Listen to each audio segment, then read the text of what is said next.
Okay, so let's dive right into this explainer and deconstruct a system that is literally hidden in plain sight. We're talking about the mechanics behind the rising costs of rent, food, and transport across cities like Lagos, Accra, and Nairobi. Look, if you've been feeling the financial squeeze lately, I promise you, you are absolutely not alone. Today, we're going to peel back the curtain on a system that quietly impacts literally every single financial decision you make. So why does your money buy less today than it did last year? It is a super frustrating reality, isn't it? You're working just as hard, maybe you even scored a slight raise, but somehow your daily financial struggles just seem to be growing. Well, to truly get a grip on why this happens, we need to completely rethink our preconceived notions. We have to ask ourselves what money actually is. And that brings us to a really foundational truth. Money is not wealth. It is simply a shared system of trust. Money is really just a claim on actual real wealth, things like food, land, and infrastructure. It only works because we all collectively agree that it works.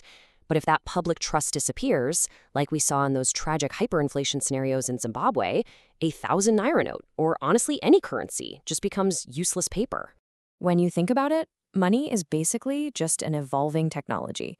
Way back in ancient times, we used the barter system, right? Trading yams for fish. Then we moved to commodity money, like cowries or gold. Fast forward to the 19th century, and we've got paper money backed by physical assets. But here is the wild part about our modern era. Most of the money we use today doesn't even physically exist. It's purely just numbers sitting in a database somewhere. Which leads us to our next point, the invisible printing press.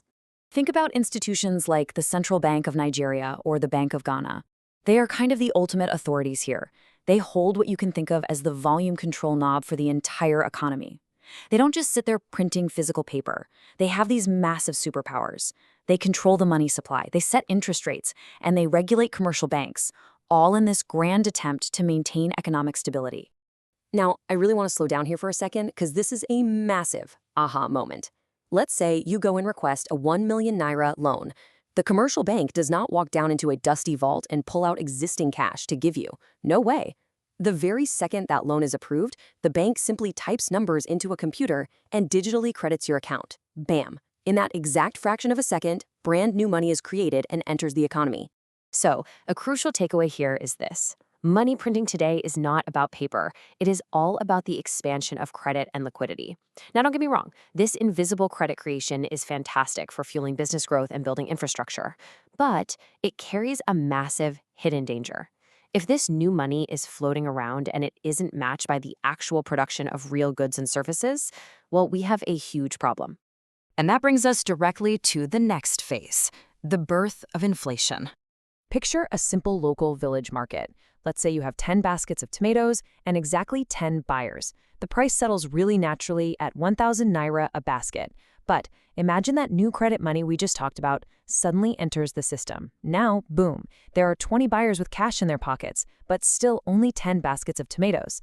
Those buyers are going to compete, and the price naturally doubles to 2,000. The tomatoes themselves didn't change at all. Literally, only the volume of money did. But as you know, it never just stops at tomatoes. Think about the chain reaction of cost-push inflation. It usually starts when a core cost, like fuel, spikes. Suddenly, transport is way more expensive. That means food distribution costs increase, which forces food prices up at the market. And finally, rent and services follow right along. This exact chain reaction spreads like wildfire through an economy. It silently destroys your savings and just widens that gap between a stagnant salary and your ever-rising living costs. So how does the government play into this? Let's look at the debt connection. Governments have massive, massive expenses. We're talking roads, public salaries, security, the whole shebang. When their primary income, which is tax revenue, just isn't enough, they have to turn to options 2 and 3. They borrow heavily from domestic markets and central banks. And this process acts as an indirect form of money creation, injecting even more money into circulation just to cover those shortfalls. Now, to be fair, debt isn't automatically evil. Good debt is highly productive. It builds factories, it improves agriculture, it creates jobs. And all of that actually produces more goods to absorb the new money in the system. But bad debt, that's totally unproductive.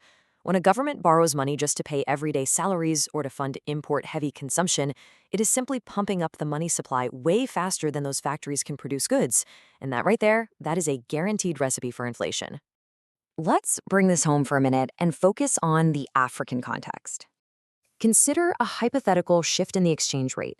If the local currency suddenly weakens and $1 overnight equals 1,000 naira instead of 500, the impact on the ground is absolutely devastating. It instantly doubles the cost of imported rice, fuel, spare parts, you name it. And here's the kicker. It doesn't even matter if local demand for those items stayed exactly the same. The sheer pressure of the exchange rate alone drives prices through the roof. We actually have a term for this phenomenon. It's called imported inflation. Because countries like Nigeria and Ghana rely so heavily on importing essential goods rather than producing them locally, they are incredibly exposed. They inevitably end up importing the entire world's inflation, along with crazy currency fluctuations, directly into their local markets. Okay, so what do we do about this? Let's talk about protecting your wealth. I want to give you some actionable survival tactics pulled straight from our sources today. The most vital mindset shift you can make right now is to stop merely saving idle cash. Over time, cash just bleeds value. Instead, you need to actively store your value in things that appreciate. Build up those financial skills, aggressively move from holding cash to owning tangible assets like real estate or equity in a business. And for sure, diversify your income streams so you aren't completely reliant on a single stagnant salary. Let's make this totally concrete. Imagine two everyday people living in a city like Lagos. Person A relies purely on cash savings in a bank account and one single salary. As prices rise, the purchasing power of their savings gets crushed, and they literally become poor day by day. Person B, on the other hand, buys assets, runs a side business, and constantly invests in new high-value skills. In a high-inflation environment, Person B's income actually grows, and the value of their assets rises right along with the inflation, completely protecting their standard of living. I'm going to leave you with a powerful thought to wrap up our explainer today. Do not only work for money, learn how money works for you. Look, inflation is a mechanical system, and those who actually understand the mechanics can adapt and thrive. You now have the knowledge to stop being a passive victim of rising prices.